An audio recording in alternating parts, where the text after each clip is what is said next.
वक्त का किस्सा है। नाम नेहाद गांव में बिट्टू नाम का एक लड़का रहता था, जिसके पास बहुत सारी बकरियां थीं। वो अपनी बकरियों को जंगल में चराने के लिए ले जाया करता था, ताकि वो घास फूस खाकर अपना पेट भर सकें। एक दिन बिट्टू अपनी बकरियों को चराने के लिए जा रहा होता है कि उसे लकड़ियां काटने की आवाज आती है। यार, ये जंगल में कौन लकड़ियां काट रहा है? मुझे जाकर देखना चाहिए। बिट्टू उस आवाज के सिमत में आगे बढ़ता है तो देखता है कि बिट्टू का एक बहुत पुराना दोस्त मीठा वहाँ लकड़ियाँ काट रहा होता है। अरे मीठे भाई, ये क्या? ये आप लकड़ियाँ क्यों काट रहे हो? अरे बिट्टू, लकड़ियाँ नहीं काटूंगा तो खाऊंगा कहाँ से? मैं लकड़ियाँ काट कर इन्हें बाजार में बेचता हूँ और घर का दाना पानी चलाता हूँ। हाँ मीठे भाई, इंसान को मेहनत करके रोजी कमानी चाहिए। ये देखो मेरे पास कितनी सारी बकरियाँ हैं। मैं इन्हें जंगल से घास फूस खिलाता हूँ और फिर इनका दूध निकाल कर बेचता भी हूँ और खुद भी पीता हूँ। वाह बिट्टू, तुमने तो बहुत तरक्की कर ली है। मगर तुम्हारे पास ये बकरियाँ आई कहाँ से? तुम तो बहुत गरीब थे। मीठे भाई, मुझे ये सारी बकरियाँ मेरे ससुर ने जहेज में दी है। मेरा ससुर बहुत अच्छा है। ये सुनते ही मीठा सोचने लगता है, अरे वाह, लोगों की किस्मत देखो, इन्हें जहेज में बकरियाँ मिल रही हैं और एक मेरा ससुर है जिसने जहेज में मुझे सिर्फ एक लोटा दिया है, और वो भी ये कह करके जब हमें जरूरत पड़ेगी इसे वापस लौटा देना।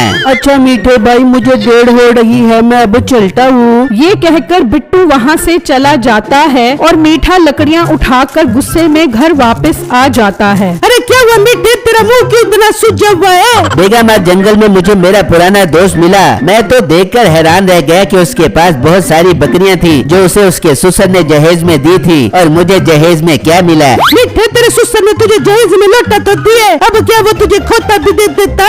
प्लास्टिक का लोटा देकर उसने मेरे पर कोई एहसान नहीं किया, और देखा जाए तो उसने लोटा ठीक ही दिया है। तुझे देखकर तो अच्छे अच्छे को मोशन लग जाए। मीठे, तेरे मुझे ताने देने की जरूरत नहीं है। इतना शौक चढ़ रहा है तो अपने ससुर के पास जाओ और उससे बकरियां ले ले।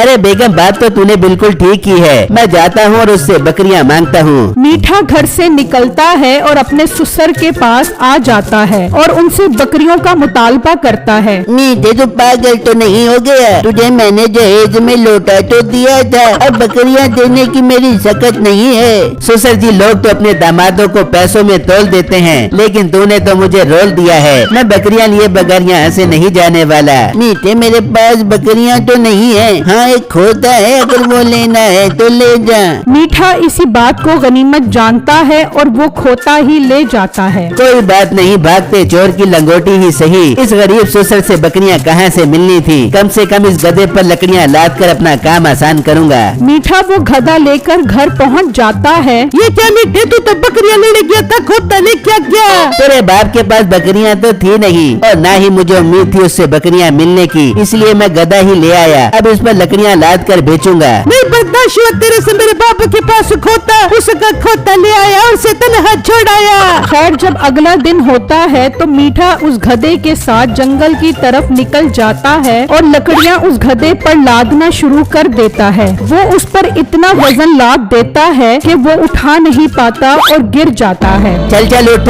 इतना तो तेरे ऊपर वजन नहीं डाला जितनी जोर से तू गिरा है। मालिक, मेरे ऊपर इतना बोझ मत डालो, मेरी हड्डियाँ बहुत कमजोर है, मैं इतना बोझ नहीं उठा सकता। बहुत तेरे जिस्म पर चर्बी चढ़ गई है। चल चल, लकड़ियाँ बाजार भी पहुँचानी है। मीठा उस गधे को लेकर चला जाता है तो रास्ते में बिट्टू की नजर उस पर पड़ती है। यार, ये मीठा भाई कितना जालिम है। कैसे इस मासूम जानवर पर इतना बोझ डाला हुआ है? जानवरों पर इस तरह जुल्म नहीं करना चाहिए। खैर, शाम में मीठा लकड़ियाँ बेचकर घर आ जाता है और उस गधे को बांधकर अंदर चला जाता है। मालिक, कुछ खाने पीने को दे दो, सारा दिन काम करवाते हो, बहुत भूख लग रही है मालिक। मीठे ने उसे खाने पीने को कुछ भी नहीं दिया और वो गधा भूख की वजह से बेहोश हो जाता है। फिर जब अगला दिन निकलता है तो मीठा उसके पास आता है। देखो देखो कैसे मजे से सो रहा है ये गधा। वहाँ जंगल से लकड़ियाँ काटने जाना है और इस नवाब की नींद ही पूरी नहीं हो रही। मीठा उसे जोर जोर से डंडे मारता है। चल उठ मनहूस गधे, चल जंगल से लकड़ियाँ काटनी है। मालिक, मैंने रात से कुछ नहीं खाया, मेरे अंदर वजन उठाने की हिम्मत नहीं है। मालिक, मेरे ऊपर ये जुल्म मत करो। उठ रहा है ये डंडे मारू।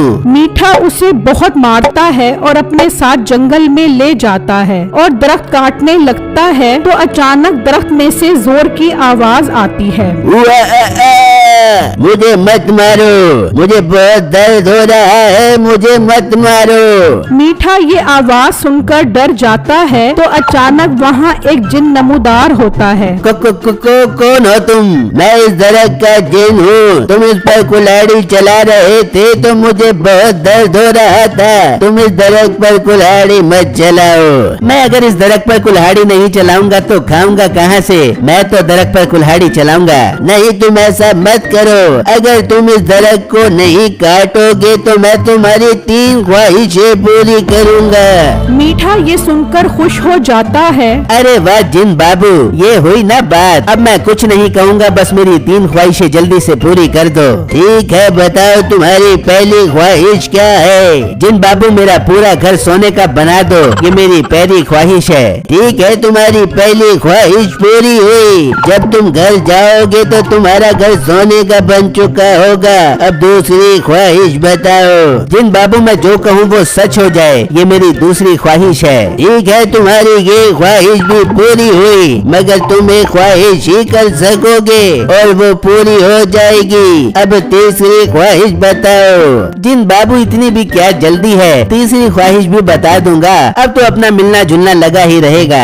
ये कहकर मीठा अपने घर की तरफ निकल जाता है और जब घर पहुंचता है तो देखकर हैरान रह जाता है कि पूरा घर सोने का हो चुका था। वो घर के अंदर जाता है तो वहाँ भी हर चीज सोने की होती है। फिर अचानक उसकी नजर अपनी बीवी पर पड़ती है। वो घबरा जाता है कि वो भी सोने की बन चुकी थी। हाय, ये क्या गजब हो गया। ये तो मेरी बीवी सोने की बन गई। काश मैं अंधा हो जाता, कम से कम मुझे ये देखना तो ना पड़ता। तभी मीठे की दूसरी ख्वाहिश पूरी हो जाती है और उसकी आंखें चली जाती हैं। हाय, ये मुझे नजर क्यों नहीं आ रहा? ये मेरी आंखों की रोशनी चली गई। मालिक, और करो उल्टी उल्टी ख्वाहिशें। आपने खुद ही कहा था मैं जो कहूँ सच हो जाए। अब कर लो मजे। गद्दे मेरे प्यारे दोस्त, मुझे ये जिंदगी नहीं चाहिए। मैं पहले जैसा होना चाहता हूँ। तू मेरी मदद कर। मालिक, आप जंगल चलो, आपकी आखिरी ख्वाहिश बाकी रहती है। अपनी गलती से तौबा करो और इस दिन से कहो कि मेरी तीसरी ख्वाहिश है कि सब कुछ पहले जैसा हो जाए। मगर मुझे नजर तो आ ही नहीं रहा, मैं जंगल कैसे जाऊंगा? मैं हूँ ना मालिक, जहाँ मैं इतनी लकड़ियाँ उठाता हूँ वहाँ आपका वजन भी उठा लूंगा। आप मुझ पर सवार हो जाओ, हम जंगल चलते हैं। ठीक है मेरे दोस्त, मुझे जंगल ले चल।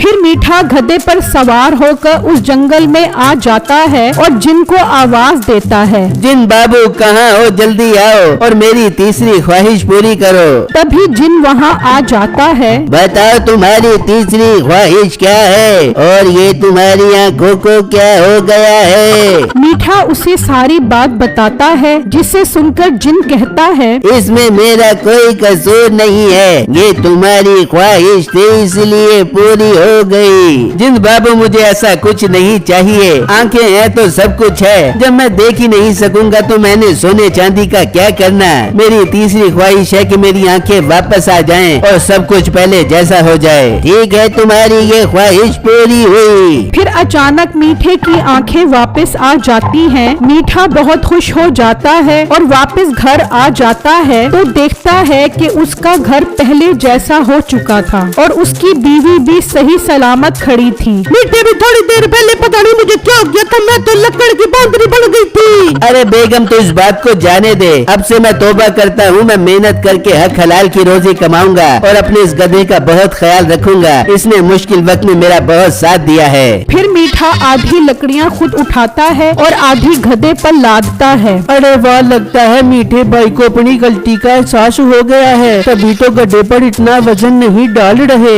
मीठा अब गधे की खूब खिदमत करने लग गया था और सब हंसी खुशी रहने लग गए थे।